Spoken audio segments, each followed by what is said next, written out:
이스라엘의 북부 지역에는 갈릴리 호수가 있습니다. 신약 성경은 갈릴리 호수 서쪽 지역을 갈릴리 지방이라고 부르고 있고 동쪽 지역을 데카폴리라고 부릅니다. 데카폴리는 그리스 말로 10개의 도시라는 뜻입니다. 옛날에 알렉산더 대왕이 요르단 지역을 점령하고 그곳에 그리스 사람들을 위한 10개의 도시를 세웠습니다. 그래서 갈릴리 호수 동쪽 지역 이름이 데카폴리가 되었습니다. 이 10개의 도시 중에 하나가 바로 그라사입니다. 이렇게 보면 예수님은 지금의 이스라엘 땅에서 요르단 땅으로 건너가신 것입니다. 누가복음 8장 22절입니다. 그들에게 이르시되 호수 저편으로 건너가자 하시매. 여러분, 누가 지금 그라사 땅으로 가자고 제안하십니까? 예수님입니다. 그러면 예수님은 왜 제자들에게 그라사 땅으로 가자고 하셨을까요? 갈릴리는 예수님의 사역 중심지입니다. 갈릴리에는 예수님을 따르는 사람도 많았고 또 갈릴리에는 아직 할 일들도 참 많았습니다. 오늘날로 말하면 이 갈릴리는 이제 막 교회가 부흥되기 시작한 곳입니다. 사람들이 예수님을 열심히 믿기 시작했고 또 그 가르침을 듣기 위해서 구름대같이 몰려오고 있는 상황이었습니다. 그런데 그때에 떠나자고 하십니다. 오늘날의 현실을 감안해서 생각하면 이해가 안 됩니다. 왜 가자고 하실까요? 그리고 배를 타고 건너가는 과정도 순탄하지 않았습니다. 오늘 본문 바로 앞에 있는 22절에서 25절을 보면 배를 타고 가다가 광풍을 만났습니다. 제자들이 거의 죽을 지경에 도달했다고 합니다. 하지만 예수님은 아무것도 모르시고 주무시고 계십니다. 이때 제자들은 예수님이 원망스러웠을 것입니다. 그렇게 부흥하는 갈릴리 교회를 버려두고 왜 그라사 지방으로 가자고 하시는가? 왜 이 죽을 고생을 우리는 해야만 하는가? 마음속으로 분노가 일어났을 것입니다. 여러분, 예수님은 제자들에게 왜 그곳으로 가자고 하셨습니까? 오늘 본문을 통해 그 이유를 살펴보도록 합시다. 제자들은 숱한 어려움을 겪으며 그라사 땅에 도착했습니다. 그리고 그곳에서 어떤 한 사람을 만났습니다. 누구입니까? 27절을 보면 귀신 들린 자였습니다. 우리말로 보면 이 귀신이 단수처럼 보이는데 헬라어 성경으로 보면 복수입니다. 그러니까 이 사람은 귀신들에게 사로잡힌 사람입니다. 여러 귀신이 그를 사로잡았습니다. 그래서 상태가 아주 심각합니다. 어느 정도로 심각한가? 27절을 계속 보시면 오랜 기간 동안 옷을 입지 않은 채 살았다고 합니다. 여기서 옷은 겉옷을 가리키는 헬라어 히마티온입니다. 그러니까 완전히 벌거벗었다는 말이 아니라 속옷은 입고 있었다는 뜻입니다. 구약 성경은 제사장들이 하나님 앞에 나아갈 때 어떤 옷을 입어야 하는지 구체적으로 기록하고 있습니다. 먼저 속옷을 입고 세마포 옷을 입고 겉옷으로 에봇을 입어야 합니다. 하나님 앞에 속살을 보이는 것은 불경건한 것이었습니다. 그러니까 구약 성경의 관점에서 본다면 오늘 본문에 등장하는 이 사람은 부정한 사람입니다. 또 이 사람은 집에서 살지 않고 무덤 사이에 거주했다고 합니다. 유대인의 전성에 따르면 무덤 사이에 거하는 것은 그 사람이 미쳤다는 뜻이라고 합니다. 자, 성경은 왜 이 사람에 대해서 이 이야기를 하고 있을까요? 이런 이야기를 통해 무엇을 말씀하려는 것입니까? 이 사람은 부정한 사람이라는 겁니다. 귀신에게 사로잡혀 있기 때문에 영혼이 부정한 자요. 또 그가 하는 행동도 부정합니다. 옷을 입지 않는 것도 공동묘지에 사는 것도 부정함을 표현하는 말들입니다. 예수님은 바다를 건너가자. 그리고 그곳에서 부정한 사람을 만났습니다. 그런데 신기한 것은 이 부정한 사람이 예수님이 누구인지를 알고 있었습니다. 28절을 보면 예수를 보고 부르짖으며 이르되 지극히 높으신 하나님의 아들 예수여. 27절에는 이 사람이 그 도시 출신이라고 합니다. 여기서 그 도시는 그라사를 가리킵니다. 그라사는 헬라인들을 위해 세워진 도시였습니다. 따라서 이 사람은 그리스인 혹은 이방인일 가능성이 큽니다. 유대인이 아닙니다. 예수님을 본 적도 없고 들은 적도 없습니다. 그런데 어떻게 예수님을 알고 있는 것일까요? 예수님께서 요단강에서 세례를 받으시고 가버나움 회당에서 가르칠 때였습니다. 그때 그곳에도 귀신 들린 자가 있었는데 그 사람 역시 예수님이 누군지를 알아보았습니다. 나사렛 예수여, 나는 당신이 누구인 줄 아오니 하나님의 거룩한 자니이다. 그리고 지금 그라사 지방에 귀신 들린 자도 똑같은 말을 합니다. 지극히 높으신 하나님의 아들 예수여. 여러분, 무엇입니까? 사람들은 예수님이 누구인지를 몰랐습니다. 그러나 귀신들은 알았습니다. 예수님은 하나님의 아들이었습니다. 귀신들은 알았습니다. 그래서 그 귀신이 예수님께 간청합니다. 28절, 당신께 구하오니 나를 괴롭게 하지 마옵소서. 여기서 괴롭힌다는 말은 헬라어 바사미조입니다. 이 말은 고문하다, 심각한 고통을 준다, 그런 뜻입니다. 요한계시록을 보면 마지막 때에 악한 영들이 무주갱으로 쫓겨나서 형벌을 받게 된다고 합니다. 그러니까 이 귀신이 하는 말은 아직 그때가 오지 않았지 않습니까? 그러니 제발 나를 괴롭히지 마십시오, 그런 뜻입니다. 뭡니까? 예수님은 세상의 심판자입니다. 역사의 주관자입니다. 그 역사를 예수님은 심판하십니다. 성경은 지금 이것을 말하고 있습니다. 그런데 이 사람이 왜 이런 말을 하고 있는가? 예수님께서 그에게 나오라고 했기 때문입니다. 29절을 보면 이 귀신이 얼마나 대단한 힘을 가지고 있었는지를 성경은 말하고 있습니다. 관로 친 부분인데요, 귀신이 가끔 그 사람을 붙잡음으로 그를 쇠사슬과 고랑에 매여 지켰을 때 그 맨 것을 끊고 귀신에게 몰려 광야로 나갔더라. 쇠사슬로도 통제할 수 없는 힘을 가지고 있었다는 것입니다. 이것은 상징적인 표현입니다. 이 귀신이 엄청난 힘을 가지고 있다는 말입니다. 그래서 예수님이 이 귀신에게 묻습니다.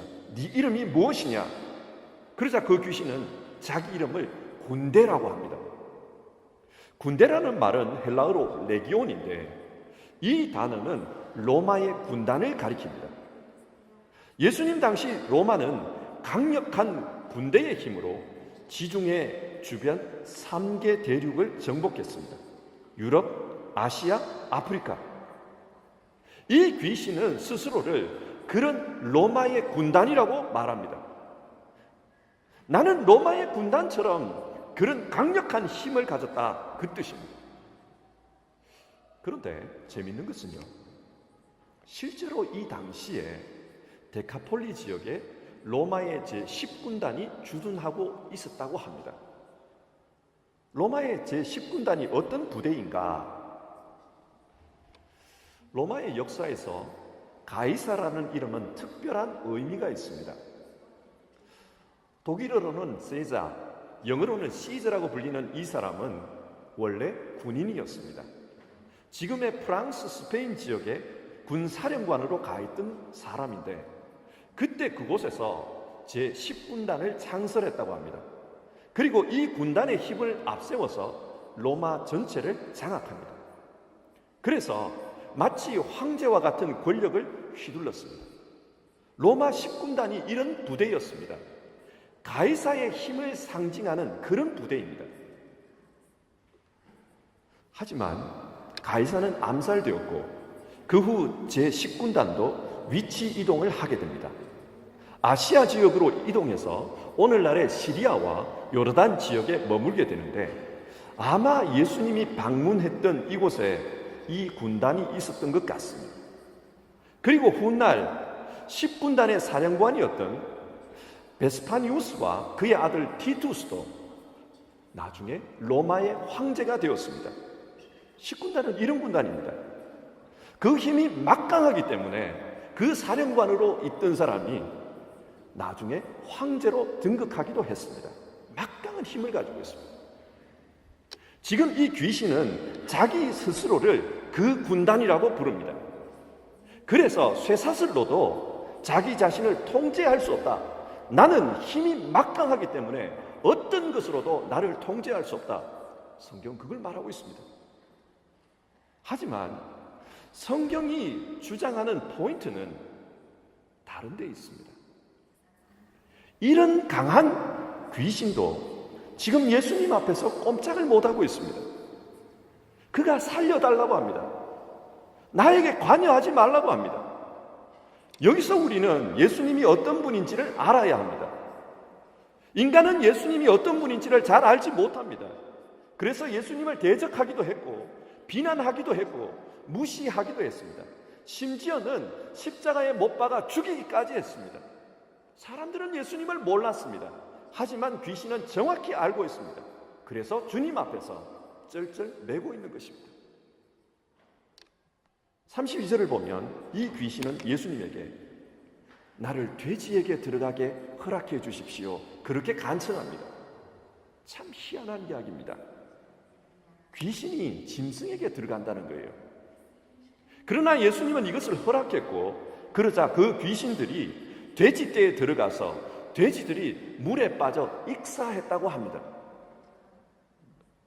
아마 어떤 분들은 이 말씀을 읽으면서 불편한 생각이 들지도 모르겠습니다.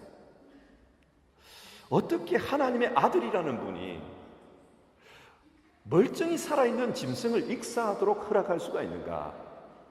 왜 하나님의 아들이 생명을 존중하지 않는가? 그런 생각을 속으로 하고 있을지 모르겠습니다. 하지만 이 말씀은 우리가 생각하는 것 그 이상의 의미를 가지고 있습니다. 그래서 어떤 신학자들은 이 말씀을 역사적인 한 사건이지만 동시에 상징적인 비유로 이해하려고 합니다. 그렇게 이해하려고 하는 데에는 그만한 이유가 있습니다. 당시 데카폴리 지역에 머물던 이 10군단의 전투 깃발에는 야생 돼지가 그려져 있었다고 합니다. 그러니까 돼지는 제10군단의 상징물이었습니다. 조금 전에 이 귀신은 자기 스스로를 로마의 제10군단과 같은 존재라고 했습니다. 그렇기 때문에 자기는 돼지에게로 들어가겠다는 겁니다. 귀신은 지금 자기 자신을 로마 10군단과 일치시키고 있습니다. 이게 왜 중요한가? 이 본문은 훗날 전혀 다른 의미로 이해되기 때문에 그렇습니다. 누가복음에는 물에 빠져 죽은 돼지의 숫자가 나오지 않습니다만 마가복음을 보면 분명히 2,000가량이라는 숫자가 나옵니다. 여러분, 이 숫자를 기억해 주십시오. AD 66년에 예루살렘에서 독립운동이 일어납니다. 로마를 몰아내고 유대가 독립하겠다는 것이었습니다. 이때에 그 독립운동을 진압하기 위해서 진압군이 투입이 되는데 그 부대가 바로 로마 10군단이었습니다. 이 당시 이 10군단을 이끌던 장군은 황제의 아들 티투스였습니다. 그리고 티투스는 10군단을 데리고 유대 독립운동을 완전히 진압합니다. 철저하게 진압합니다. 그래서 2000년 동안 이 유대는 역사상에서 사라지고 맙니다. 이때 진압군으로 투입되었던 로마 군인의 숫자가 2,000명이었다고 합니다. 보통 한 군단의 숫자는 6,000명입니다. 하지만 유대에 투입되었던 군단의 숫자는 2,000명이었습니다. 이게 무슨 말입니까? 이런 연유로 해서 신학자들은 물에 빠져 죽은 돼지 사건을 예루살렘 점령 사건과 연관해서 해석합니다. 로마는 그 2,000명으로 유대를 완전히 없애버렸습니다. 돼지 그림이 그려진 10분단이 유대를 점령한 것입니다. 그리고 티투스는 그 점령 이후에 로마의 황제가 되었고, 이후 황제들은 기독교를 박해하기 시작합니다. 겉으로만 보면 로마가 승리한 것으로 보입니다. 그러나 누가는 오늘 이 본문을 통해서 그 강한 로마도, 그 강한 돼지떼에 들어갔던 그 강한 귀신도 예수님 권세 앞에서는 어쩔 수 없었다라는 것을 밝히고 있습니다. 따라서 강한 로마도 앞으로 예수 권세 앞에 어쩔 수 없을 것이다, 그 사실을 말하는 겁니다. 다르게 표현하면 예수님의 복음이 곧 로마를 이길 것이다, 그렇게 보고 있는 것입니다. 여러분, 실제로 훗날 로마가 어떻게 되었습니까? 로마는 기독교 국가가 되고 맙니다.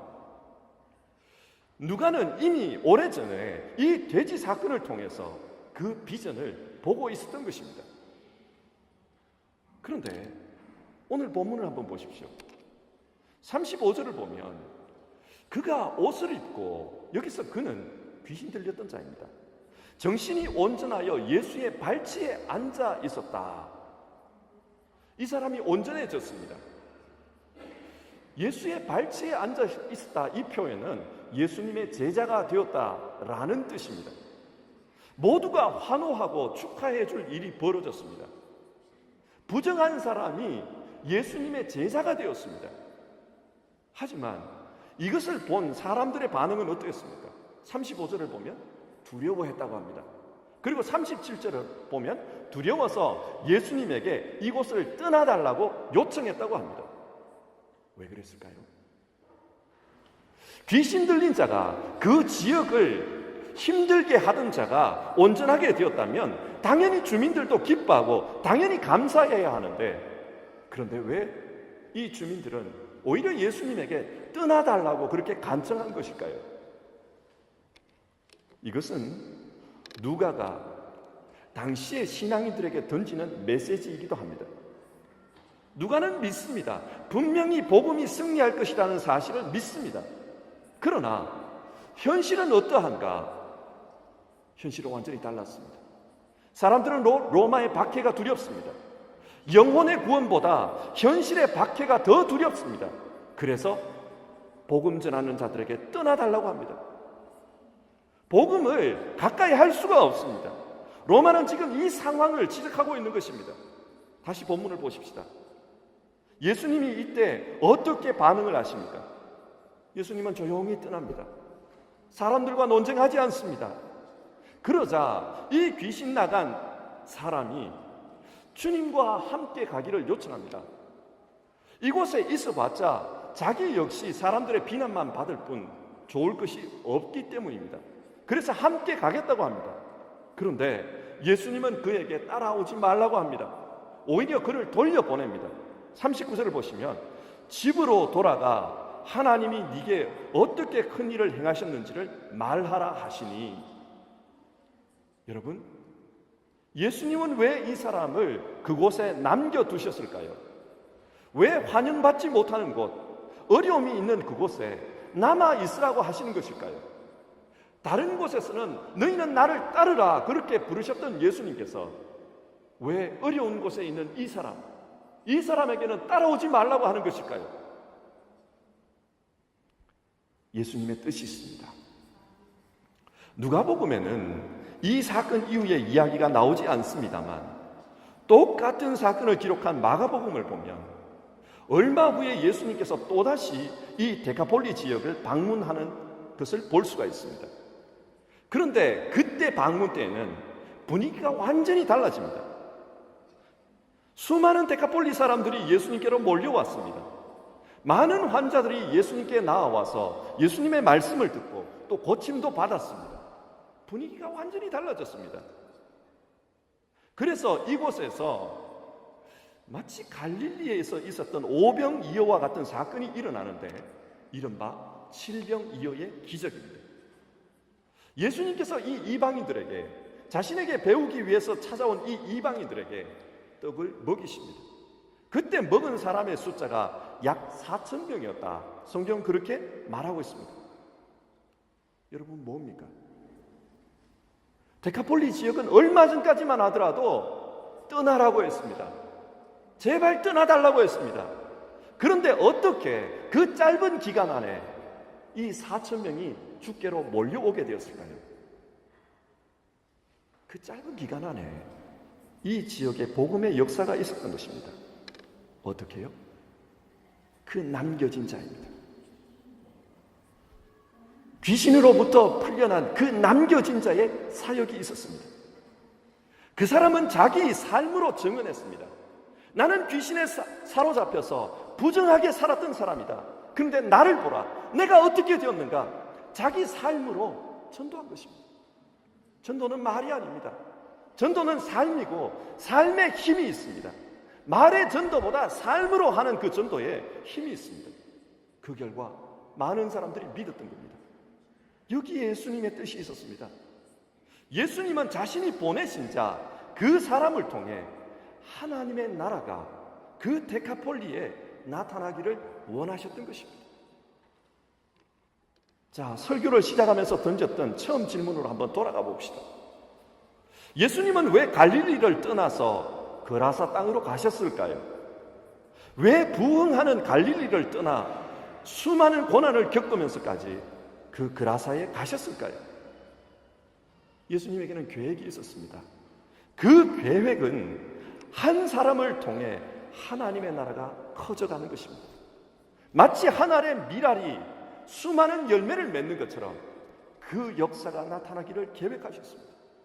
작은 겨자씨가 큰 나무가 되는 것처럼 그런 역사를 계획하고 있었습니다. 그래서 고난이 있음에도 불구하고 그 한 사람을 위해서 그 부정한 한 사람을 찾아서 그라사 땅으로 가셨던 것입니다. 뿐만 아니라 고난이 예상됨에도 불구하고 그 고침받은 사람, 그 사람에게 거기에 남아있으라고 했습니다. 수많은 박해가 있을 수 있고 고난이 예상되지만 남아있으라고 했습니다. 누가는 지금 이 이야기를 자기 시대와 연결시키고 있습니다. AD 70년 이후 그리스도인들이 핍박받는 시대, 로마 제국의 조직적인 박해 앞에서 두려워 떨고 있는 그리스도인들에게 누가는 이 이야기를 들어보라고 합니다. 누가가 복음을 전하는 현장에서는 어서 우리를 떠나주십시오, 제발 우리에게서 떠나주십시오 라는 말소리가 들려오고 있었습니다. 그래서 누가는 이 이야기를 증언하는 겁니다. 예수 그리스도는 약해 보여도 강한 분이시다. 사람들을 그를 작게 생각해도 예수님은 능력 있는 하나님의 아들이시다. 그래서 그의 몸인 그 교회가 약해 보여도 지금은 핍박을 받아도 장차 로마 군단을 이길 것이다. 복음이 로마 군단을 이길 것이다. 그것을 믿으라. 누가는 이 말씀을 통해서 사람들에게 복음의 비전을 심어주고 있는 것입니다. 오늘 이 복음을 읽는 우리는 어떻습니까? 오늘 우리는 예수님을 믿으면서 복음의 능력을 불신하지 않습니까? 현실의 어려움을 당할 때 현실 앞에서 무능하게만 보이는 이 복음을 우리는 과소평가하지는 않습니까? 교회 다닌다는 것이 큰 의미가 없는 그런 습관이 되어버린 것은 아닙니까? 오늘 말씀은 복음의 능력을 믿으라고 합니다. 예수 그리스도의 능력을 믿으라고 합니다. 보잘것없고 남루한 옷을 입고 다녔지만 그분은 하나님의 아들이라는 것을 믿으라고 합니다. 그 능력이 현실을 이겼습니다. 지는 것 같아 보였지만 결국은 이겼습니다. 그렇기 때문에 신앙생활하면서 실족하지 말고 낙심하지 말고 오직 예수 그분을 바라보라고 성경은 우리에게 권면하고 있습니다. 여러분은 이 복음을 믿습니까? 예수님께서 지금도 살아계시고 능력으로 역사하신다는 사실을 여러분은 믿습니까? 여러분의 개인의 삶 속에 가치 없어 보이고 아무런 영향력 없어 보이는 그 예수님이 살아있는 하나님의 아들이라는 것을 여러분은 믿습니까? 오늘 성경은 우리에게 로마의 역사를 통해 그것을 증언하고 있습니다. 만약 우리가 이 복음의 능력을 믿는다면 생각해 봐야 할 문제가 있습니다. 그것은 우리를 이 땅에 보내신 예수 그리스도의 계획입니다. 예수님은 우리를 왜 지금 우리 시대에 이곳으로 보내셨을까요? 왜 어려움이 있고 내 뜻과는 다른 그런 상황 속으로 우리의 인생을 인도하시는 것일까요? 우리는 고백합니다. 그분은 우리의 선한 목자라고 고백합니다. 우리를 인도해 주시는 분이라고 고백합니다. 그렇다면 그분이 왜 우리를 이런 곳으로, 이런 상황으로 인도하고 있는 것일까요? 앞에서도 보았듯이 예수님은 계획을 가지고 있습니다. 그 계획에 따라서 제자들을 인도하고 계십니다. 그렇다면 예수님은 오늘도 분명히 우리에게도 뜻을 가지고 계실 것입니다. 그러므로 우리는 지금 우리가 서 있는 이 상황, 우리가 서 있는 이곳에서 질문해야 합니다. 주님께서 내게 여기 있으라고 하시는 이유가 무엇입니까? 주님께서 나를 이곳으로 보내신 이유가 무엇입니까? 우리는 주권자인 그분에게 질문을 던져야 합니다. 그 질문을 던질 수 있어야 우리는 제자입니다. 여러분, 신앙이 무엇입니까? 신앙은 살아계신 예수 그리스도를 믿는 것입니다. 죽은 예수 그리스도를 기념하는 것이 아니라 지금도 부활해서 살아있는 그 예수를 믿는 것이 신앙입니다. 역사의 알파와 오메가이신 그 주님을 믿는 것이 신앙입니다. 그렇다면 그 주님에게 지금 내가 여기 있는 존재의 이유를 묻고 그 뜻을 찾아 살려고 하는 것이 바른 신앙일 것입니다. 주님, 나를 왜 보내셨습니까? 주님, 내게 기대하는 것은 무엇입니까? 내게 여기 있으라고 하면서 기대하는 것은 무엇입니까? 기독교 역사에서 삼위일체론을 정립하는 데 큰 공헌을 세운 분 중에 한 분이 나지안주스 성 그레고리입니다. 이분은 갑바도기아 지역의 교부로서 고난당하는 교회를 묵묵히 지켰던 분입니다. 그런데 이분이 보시기에는 자신이 하셨던 그 목회가 성과가 없어 보였나 봅니다. 그래서 이분은 평소에 나는 실패자다, 그런 말을 자주 했다고요. 내 목회는 실패했다. 그리고 죽을 때에도 나는 실패자다, 그런 생각을 했다고 합니다. 우리의 삶도 그럴 수 있습니다. 예수님을 믿는 사람으로 대단한 일을 하고 싶고 또 뭔가 이름 남는 그런 인생이 되고 싶은데 실제로는 그렇지 않을 때가 있습니다. 뭔가 열심히 한 것 같은데 열매가 없어 보이기도 합니다. 그래서 낙심하고 여기서 지금 내가 뭐 하고 있나? 내 인생 지금 낭비하고 있는 것 아닌가? 그런 생각이 들 때가 있습니다. 그러나 여러분, 역사를 만들어 가시는 분은 예수님이라는 것을 믿으십시오. 나지안주스의 그레고리는 자신의 기대와는 전혀 다르게 신학의 역사에서 아주 중요한 사람으로 지금도 기억되고 있습니다. 자신은 의도하지 않았지만 기독교 삼위일체론을 세우는 시발점이 되었던 분이 바로 이분입니다. 기독교가 이단으로 가지 않고 바른 길로 가는데 큰 기여를 했던 분이 바로 이분이었습니다. 이분은 그런 생각을 하지 않았어요. 자기가 기독교 삼위일체론을 정립했다, 이런 생각을 하지 않았어요. 자기는 실패자라고 생각했습니다. 왜냐? 결과가 보이지 않았기 때문입니다. 그러나 하나님은 그의 이름을 기독교 역사에서 뚜렷이 기억되는 사람으로 그렇게 만들어 주셨습니다. 이처럼 우리 역시도 이 땅을 살아가면서 결과가 보이지 않기 때문에 내 자신이 실패자처럼 보일 수가 있습니다. 나는 의미 없는 인생을 살고 있다, 스스로 그렇게 자평할 수도 있습니다. 우리는 주님께서 왜 보내셨는가?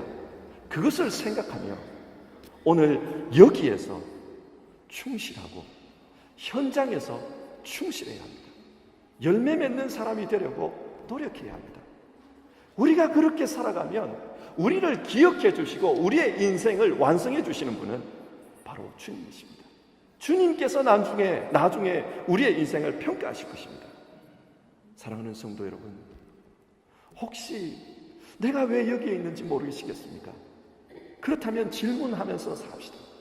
예수님, 왜 나를 여기에 보내셨습니까? 질문하면서 삽시다. 이렇게 질문하는 것이 우리의 삶을 신앙인답게 만들어갈 것입니다. 기도하겠습니다.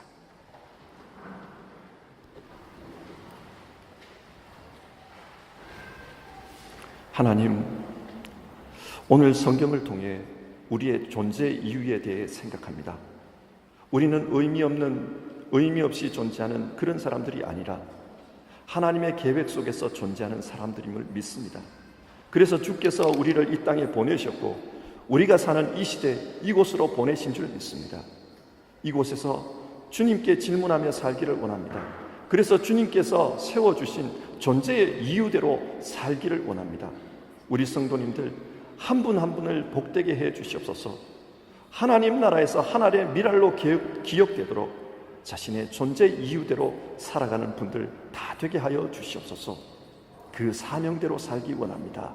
예수님의 이름으로 기도드립니다. 아멘.